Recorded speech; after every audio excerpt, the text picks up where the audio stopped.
시기를 알아야 옛날에 해서 하던 방식으로 계속 하면 안 된단 말이에요. 그때 소출이 적었으면 왜 소출이 적었을까? 그럼 자꾸 터득해가지고 소출이 잘 나올 수 있도록 하게 하는 뭔가 그걸 해야 된단 말이에요.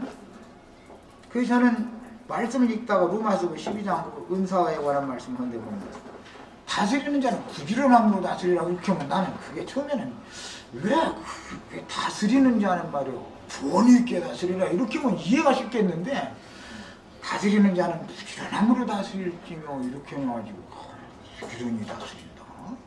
부지런히 다스리는 게 뭔가 하다가 나중에 그 원어를 찾아서 추적을 해봤더니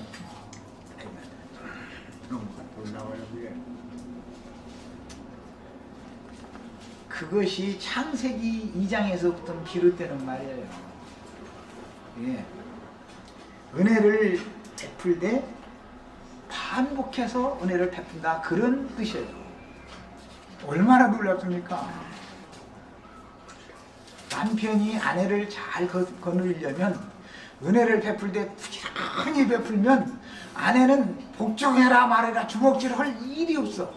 아내는 자연히 순종하고 존경하게 돼 있어. 그것이 다스림이란 말이에요. 그게. 그래서 그 로마서에서 말하기를 우리가 그리스도로 더불어 뭐 천년 동안 왕노로 산다 그러지만 생명 안에서 왕노로 타리로다 이렇게 하는 거예요. 생명 공급이 다스립니다. 그러면 오늘 지금 제가 이제 율법과 은혜를 대비해서 말씀을 나누고 있는데 은혜라는 말은 하나님께서 어떤 사물이나 사건이나 혹은 사람을 통해서 어떤 불쌍하고 가련한 사람들에게 후운 어떤 큰 혜택을 베푼다. 그런 또 은혜라고 그러죠. 은혜를 베푼다. 근데 그렇게 은혜를 하나님이 계속해서 베푸시지만 어떤 사람은 은혜를 모르는 사람이 있어요. 하늘에서 햇빛을 끊임없이 보내주시고 철을 따라서 필요한 장소에 우르를 내려주시고 그래도 은혜를 모르는 사람은 소용없어요. 날 했으니까 해 뜨는 것이죠. 이제 농사철이 왔구만 비 오게. 이런 식이 되고 그냥 이렇게 넘어가 버리면 은혜를 베푼 하나님을 욕되게 하는 거예요. 하나님께서 내가 지금 위로가 필요한 때고 내가 지금 치료가 필요한 때니까 룻을 이 때에 맞춰서 와서 이 밭에 보내신 거예요.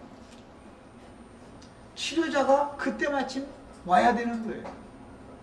치료를 하는데 이제 그 룻기 그 다음 시간에 이제 다음 주에 나눌 말씀에 보면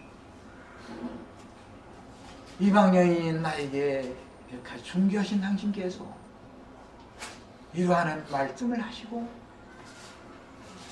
은혜로운 말씀을 해주셨습니다. 그랬어요. 그러니까 네가 여호와께 은혜를 받기를 원하노라. 그러고 이제 복을 빌어줬어요. 그랬더니 나는 여호와 멀리 계신 그 여호와 말고 난 당신한테 은혜를 받기를 원합니다. 다 이렇게 나옵니다. 그게 다음 주에 나올 이야기예요. 하나님이 은혜를 베푸시는데 보아스라는 사람을 통해서 은혜를 베푸는 것이죠. 보아스라는 사람을 통해서. 우리 형제 자매님들도 사람들에게 은혜를 베풀어 줄 수 있는 사람들이 다 되시길 바랍니다. 내 자신이 주님 앞에 받을 은혜가 있어야 남에게도 은혜를 베푸는 것이지. 내가 하나님 앞에 받은 은혜가 없는 사람은 교리적으로, 지식적으로, 신학적으로 성경을 많이 알아가지고 사람 가르치는 사람은 그렇게 지식을 많이 쌓는 것이 구원인 줄 알아요. 착각하는 거예요. 신학 교리나 인간의 교리의 지식이 사람을 교만하게 하면 했지 사람을 구원하는 일이 없습니다. 똑같은 하나님의 말씀이지만 그 똑같은 글자로 되어 있는 문맥이고 똑같은 말씀이지만 그 말씀을 통해서 주님 앞에서 받은 은혜가 큰 사람은 똑같은 말씀을 가지고도 듣는 이들에게 은혜를 끼칠 수가 있는 거예요.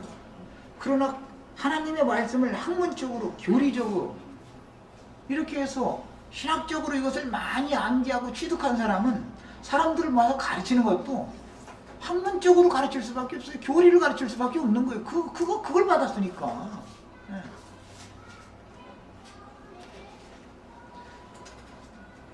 그렇다고 해서 뭐 그런 성경의 기초 지식, 글자로 되어 있는 기초 지식 가르침 받는 것 자체를 뭐라고 하는 것이 아니라 그런 것에 붙잡혀 있고 거기에서 끝나면 안 된다 이 말이에요. 그 말씀이 나를 구원하는 주관적인 살아있는 말씀이 돼야 되는 것이지, 죽어있는 교리는 사람을 교만하게 할 뿐이에요. 죽어있는, 그건 거의 생명력이 없거든. 하나님의 말씀이라는 게 하나님의 호흡, 숨인 거예요. 성경은 하나님의 감동으로 된 것이라고 그러잖아요. 감동이라는 말이 하나님의 숨이란 말이에요. 하나님의 숨. 오늘 오전 집회 시작할 때 그 낮은 대로 임하소서 그 찬송에 그는 나를 만졌네, 나는 그의 숨결을 느꼈네. 그런 체험이 있어야 되는, 똑같은 성경을 읽는데 이게 하나님의 숨이란 말이에요. 하나님의 숨은 죽음이 없는 호흡인 거예요. 그래서 영생이라고 그러는 거예요. 영생의 말씀이라는 거예요. 그래서 어떠한 말씀을 들으면 정령 죽어요. 어떠한 말씀을 들으면 똑같은 말씀인데 누구에게 말씀을 들으면 영생하는 말씀을 듣는단 말이에요. 왜? 끊어지는 호흡이 아닌 영원한 숨인 살아있는 하나님의 말씀을 듣기 때문이에요. 우리 형제 자매들도 다 이처럼 사람들을 만나면은 복음을 잘 전하는 추수꾼들이 되시길 바랍니다. 많은 사람 모아서 뭘 어떻게 하는 것이 중요한 게 아니에요.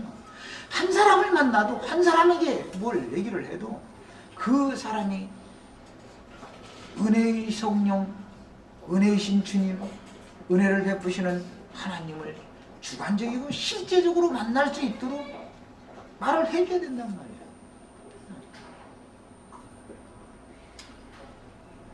오늘 추수 이야기를 했는데 마지막으로 신명기 24장에 있는 말씀 읽고 이것은 이제 문자적으로 좀 설명을 좀 하고 마치도록 하겠습니다. 신명기 24장 17절로 22절 보겠습니다. 이게 하나님의 마음이에요.